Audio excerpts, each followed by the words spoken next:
Okay. Chapter 48. The 12 tribes of Israel returned to Judah. Those are the tribes that were allotted lands in the promised land by Moses and Joshua. The priestly tribe, the Levites, were not given a land, but there's actually 13 tribes, and they all returned. Ezra makes that clear. The book of Ezra. Now, this book is Isaiah 53 and the Day of the Lord. All of my videos are coming from chapters of either this book, all this book, and the chapters of the second book he dictated to me, as he dictated the Torah to Moses, the life of God's righteous servant, Moshe, to show how I fit the verses of Isaiah 53. I mean, it's not everything in my life. It's really just all the bad things. Suffering, injuries, cancer, exposed to death. Okay, this is pretty long, so I'm going to get started on it. Oh, in addition, God also dictated, commanded, and directed each of the prophets of the book of the prophets to write their books. Everything in the Hebrew Bible came directly from God. He had men write it one way or another. Certainly the prophets did, wrote their own books. But probably would have helped with the writings, Ezra, Nehemiah, Chronicles 1, Chronicles 2, everything in there. Really, I had a lot more explanation of what's important about knowing this book and these videos in chapter 47, the one before this, especially the part 2, because it was real short, and so I talked a lot more about what you find in this book and what a man in divine beings is, and how they're just all over the Hebrew Bible. Moses, David, Elijah, all the prophets, men in divine beings. Now you can find out what that's about. This is Isaiah 43, verses 5 and 6. Fear not, for I am with you. I will bring your folk from the east, will gather you out of the west. I will say to the north, give back, and to the south, do not withhold. Bring my sons from afar, my daughters from the end of the earth. This would have been for the exiles as much as anything. This is Isaiah 43, verse 1. But now thus says the Lord, who created you, O Jacob? Who formed you, O Israel? Fear not, for I will redeem you. I have singled you out by name. You are mine.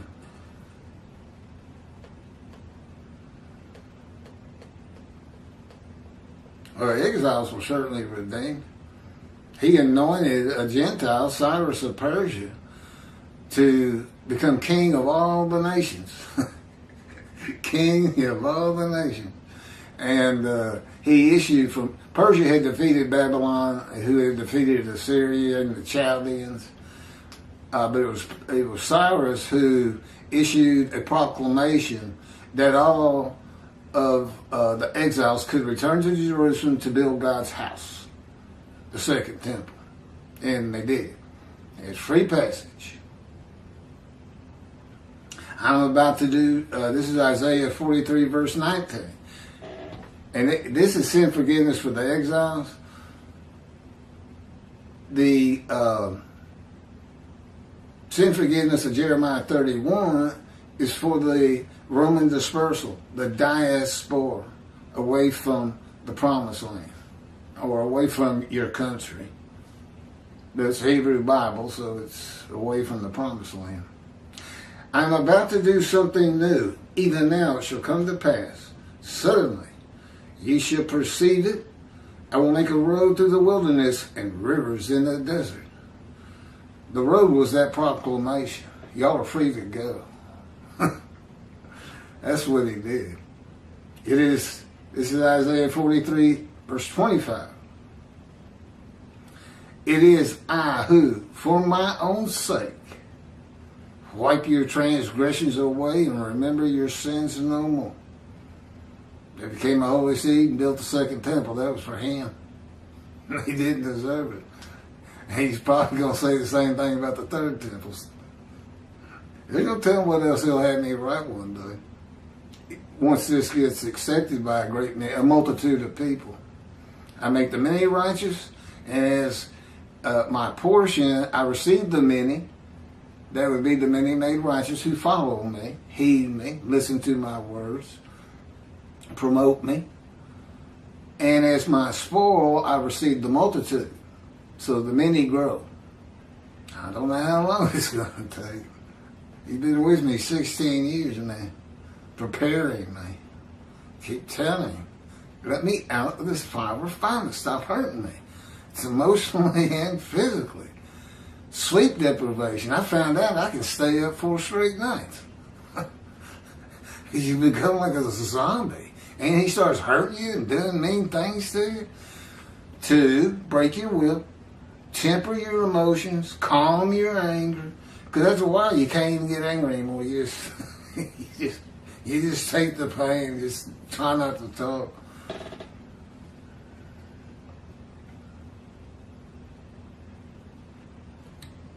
This is 1 Chronicles 5 through 26.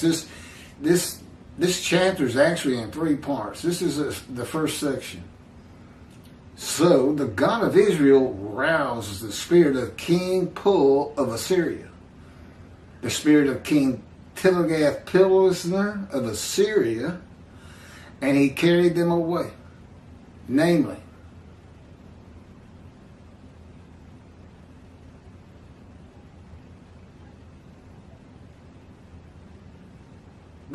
we got 2 kings of Assyria, Pul and Tiglath.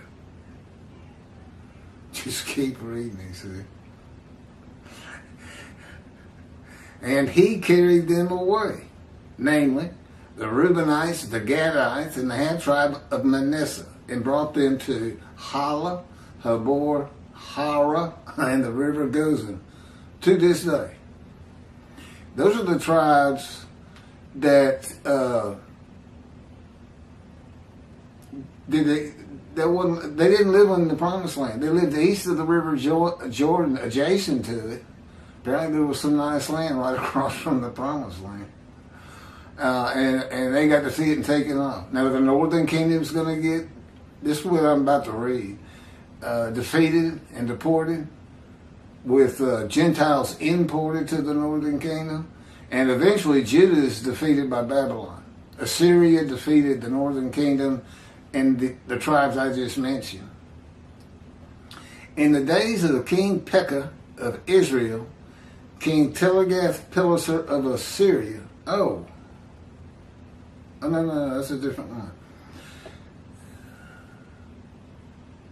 came and captured Ajan, Abel, Beth, Makkah, Jonah, Kedesher, Hazor, Gilead, Galilee, the entire region of Naphtali, and deported all the inhabitants to Assyria.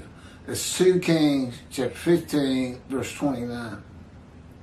In the 9th year of Hoshea, the king of Assyria captured Samaria.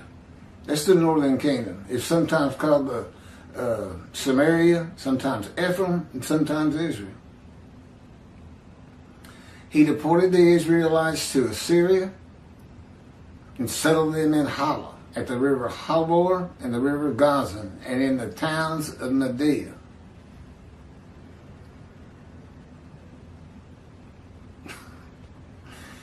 The king of Assyria brought people from Babylon, Kutah, Ava, Hamath, Sepharvaim, and he settled them in the towns of Samaria in place of the Israelites. They took possession of Samaria and dwelt in its towns. 2 Kings chapter 25 verse 1. The king of Babylon had them struck down and put to death at Riblah, in the region of Hamath. Thus Judah was exiled from its land. 2 Chronicles, chapter 36, verse 2. Thus said King Cyrus of Persia, the Lord God of heaven has given me all the kingdoms of the earth, and has charged me with building him a house in Jerusalem, which is in Judah. Jerusalem is actually in the lands of Benjamin, but all the kings of Judah rule from Jerusalem. So Benjamin's lands are considered part of Judah. Any one of you of all his people, all you 13 tribes, it doesn't say that, it says, of you of all his people, the Lord his God be with him, and let him go up. Go to Jerusalem and build the second temple. 1 Chronicles chapter 9 verses 2 and 3. The first to settle in their towns on their property were Israelites, priests, Levites, and temple servants, while some of the Judaites, some of the Benjamites, and some of the Ephraimites and Manasseites settled in Jerusalem. Well, they weren't lost, were they? Ephraim and Manasseh.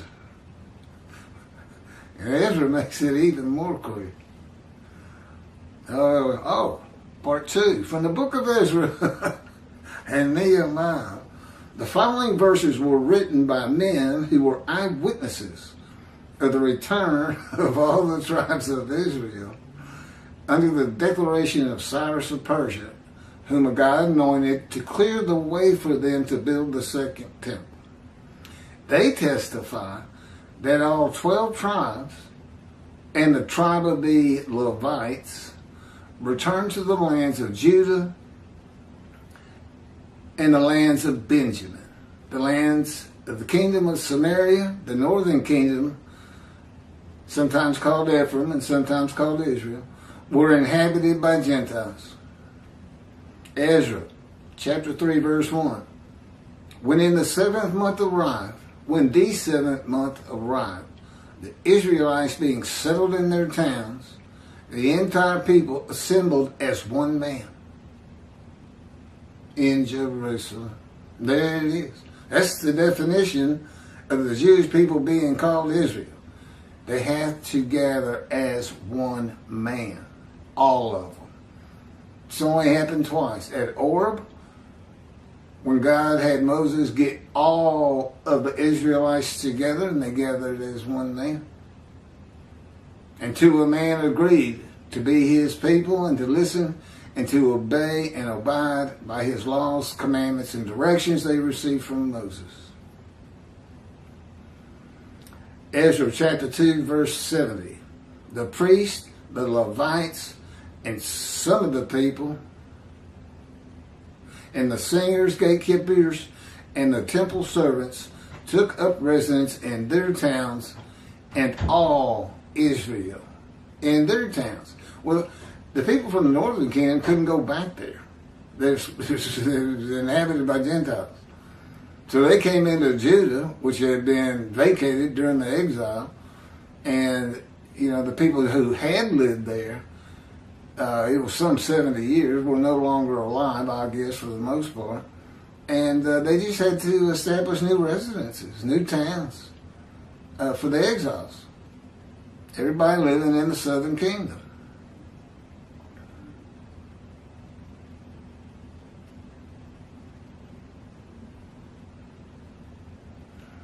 Nehemiah, chapter 12, verse 47. And in the time of Zerubbabel and the time of Nehemiah, all Israel, here it is again, contributed the daily portions of the singers and the gatekeepers, and made contribution for the Levites. And the Levites made sacred contributions for the Aaronites. I guess that's the clan of Aaron. Ezra, verse 8, again, chapter 8, verse 25. And I weighed out to them the silver, the gold, and the vessels, contribution to the house of our God, which the king, his counselors and officers, and all Israel who were present had made. Ezra chapter 8, verse 29. You want me to? God says the reason we got so many of these verses out is because of the teaching that there's 10 lost tribes. How could you possibly read Ezra and Nehemiah and come up with that and believe it's true and teach it? It's why they've been reckoned with and dismissed. There's more on that in chapter 47. There's a whole chapter called Reckoning and Dismissal. It's in the book, and of course it's on video. Ezra 8, chapter 29.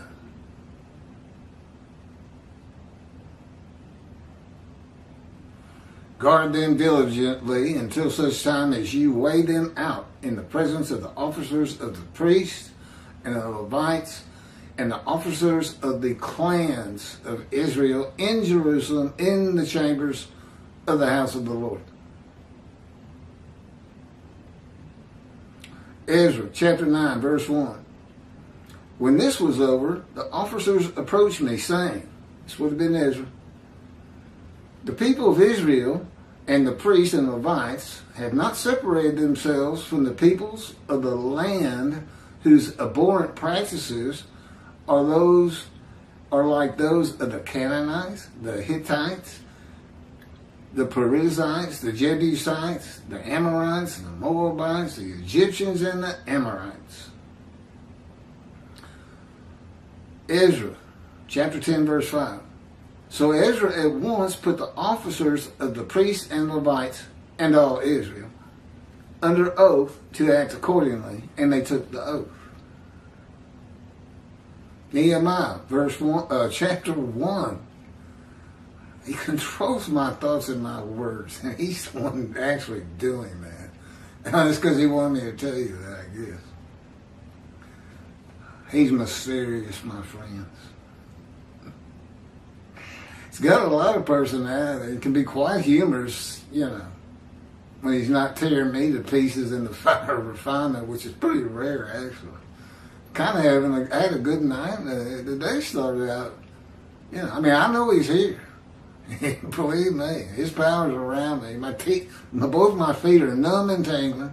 I can feel pressure on my shoulders and my knees. I can hardly get out of this chair. And he thinks that's so funny. He does. I can see. I just know he's laughing. It's not to my ear. Let your ear, I just said ear. Let your ear be attentive and your eyes open to receive the prayer of your servant that I am praying to you now, day and night, on behalf of the Israelites, your servants. He doesn't call them righteous servants, by the way. They're always a servant. Which is funny, too, because Jews for Judaism says all the Jewish people gathered as one man, Israel, are the servant in his commentary. But he's saying they're the righteous servant of Isaiah 53, but he never uses that phrase. I don't know. It's peculiar. Day and night on behalf of the Israelite, your servants, confessing the sins that we Israelites have committed against you, sins that I and my father's house have committed.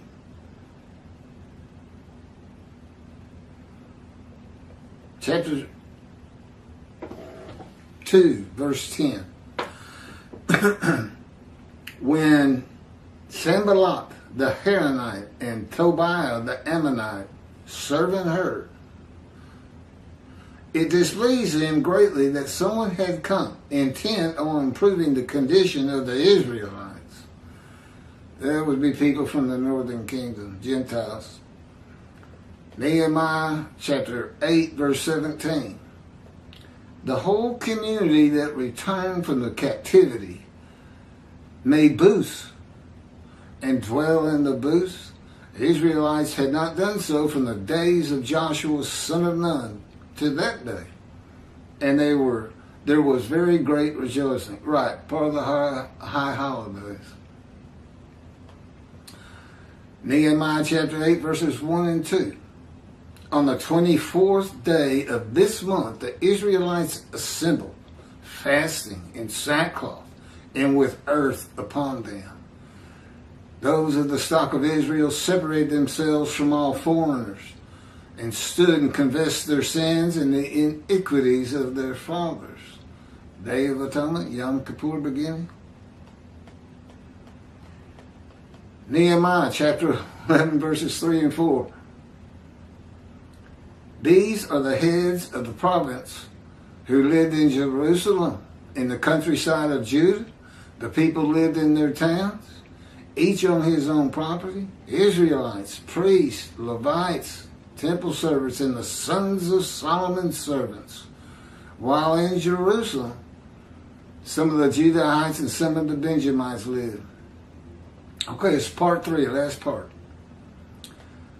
The tribes of Reuben, Gad, and the half-tribe of Manasseh, and the northern kingdom of Samaria were deported northwest of Babylon, that would have been Iraq, and to the towns of Media, that would have been Iran, and the kingdom of Judah was deported to Babylon. Again, that's Iraq.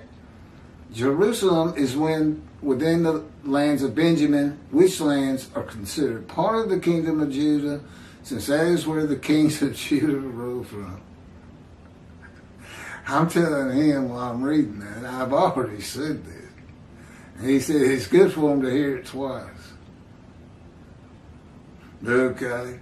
That's what you say to God. He'll say, Keith. I said, what? Go do this, go do that.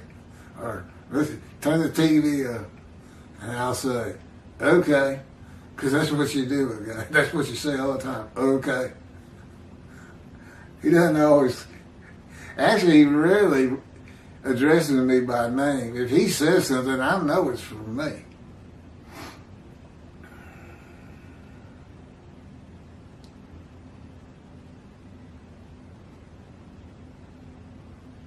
Which lands are considered part of the kingdom of Judah, since that is where the kings of Judah rule from.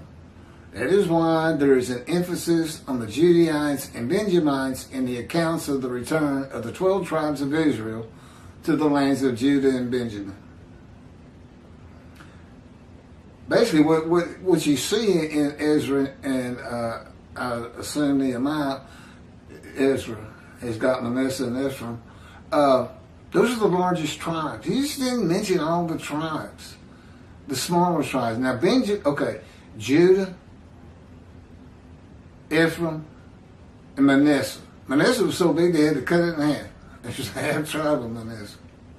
They're the ones that lived east of the River Jordan, and the other half lived in the Promised Land.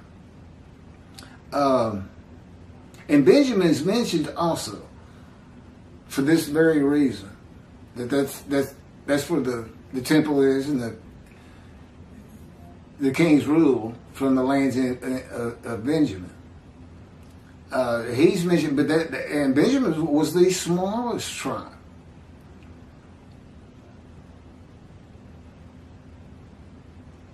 I just keep thinking this is where this 10 tribes aren't in here came from. I don't know how you can read it that way, as you can tell.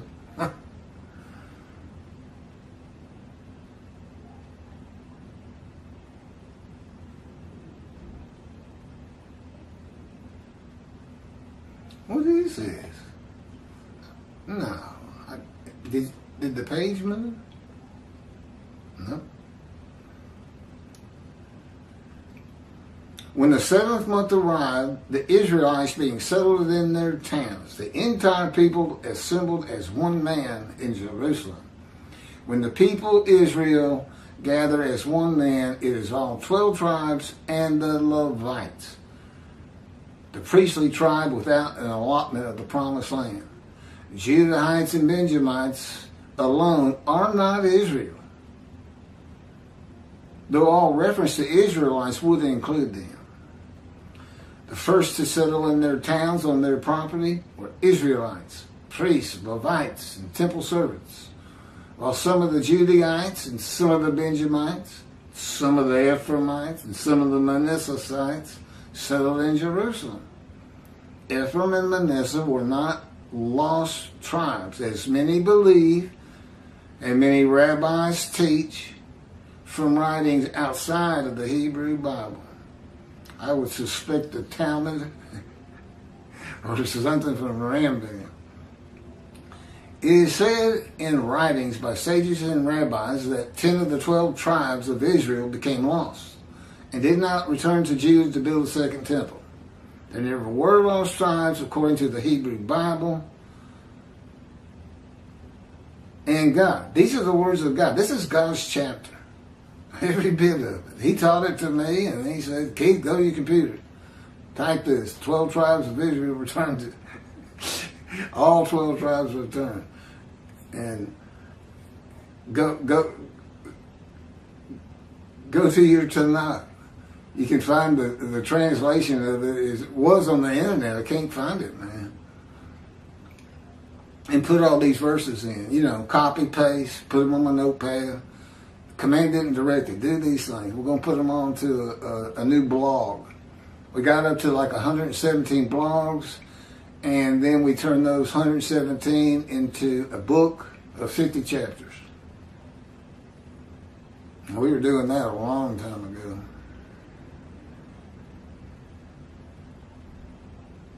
If there were lost tribes, then Isaiah wrote a prophecy of God that was false and was not fulfilled. Isaiah 43, verses 5 and 6. Fear not, for I am with you. I will bring you folk from the east. I will gather you out of the west. I will say to the north, give back. And to the south, do not withhold. Bring my sons from afar and my daughters from the end of the earth. Isaiah's prophecy is to all Assyrian Babylon exiles returning by the words of God. The return of the exiles to the land of Israel, given to Abraham, Isaac, and